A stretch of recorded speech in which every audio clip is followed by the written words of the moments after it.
אלוהינו מלך העולם שהחיינו וקיימנו והגיענו לזמן הזה. אמן. אמן. ברוך אתה אדוני אלוהינו מלך העולם אשר קידשנו ובורא ויגבתם. אמן. כתוב פה שנוהגים לעשות סעודה.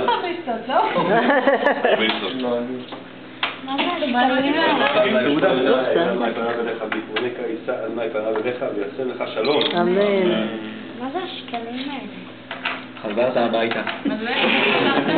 שבנו אותך. טוב, אני רק אוסיף על דבריו של עודד. בעיקרון הכהנים, כמו שעודד אמר, היו אמורים לעבוד בבית המקדש עד שהיה חטא העגל. בחטא העגל כל העם חטא, קוראים לבחורות, ואז היה שבט אחד שלא חטא וזה היה שבט לוי. בזה הרגע החליטו שהכהנים לא ראויים לעבודה בבית המקדש, ודווקא שהבכורות לא ראויים לבית המקדש ושבט לוי כן. אבל עדיין, בגלל החיוב מלכתחילה, החיוב שהבכורות יעבדו בבית המקדש. החליטו שאין מה לעשות, כולם יתאפקו, ישלמו כסף.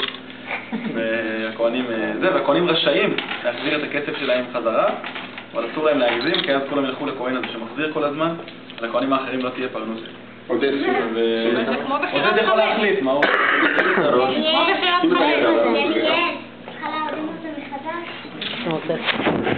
עשיתי וידאו. כן, יפה. טוב, אתם מוזמנים